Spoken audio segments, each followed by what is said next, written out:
Questa sera siamo saliti qua su Acca del Poggio. Fra poco, tre grandi campioni racconteranno le loro sfide, storie di sport. Le sfide sono quelle di creare nella gente un ricordo e questo ricordo li porta nei nostri territori alla scoperta di quello che può essere il mondo delle colline del Prosecco, ma anche il mondo che ci va dietro, associazionismo, sport, cultura, storia, un insieme di cose che oggi funzionano e fanno sì che tutti vogliano venire a scoprire i nostri meravigliosi territori.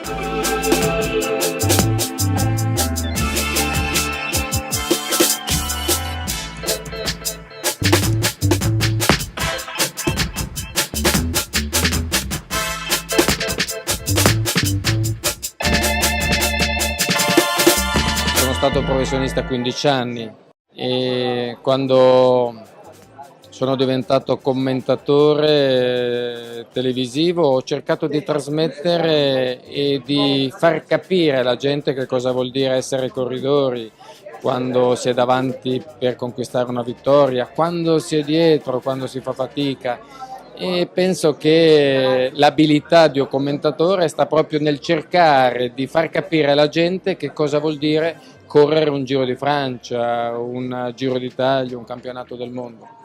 Olimpiadi, campionati del mondo, qual è la sfida che sente più sua? L'Olimpiade di Lillehammer è il massimo risultato sportivo che un atleta può chiedere, perché una vittoria olimpica è il massimo risultato. L'anno dopo invece la vittoria del campionato del mondo, perché è arrivata nella gara, nella regina delle gare, la 50 km. Ciclista a telecronista, una nuova sfida. La nuova sfida è difficile perché non è decisamente quello che so fare, però è un po' come andare in bici, più stai lì, più ci stai sopra e meglio vai, quindi se la gente avrà pazienza spero a breve, in poco tempo, di essere un bravo telecronista.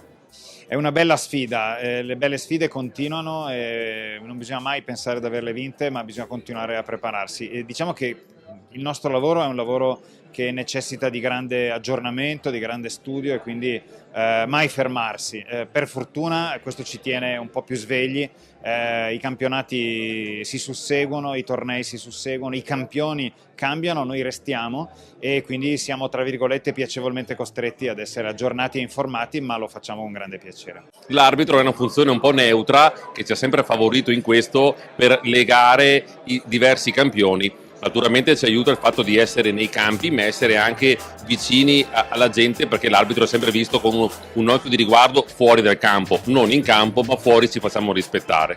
Cosa significa quindi essere uno sportivo, essere stato uno sportivo?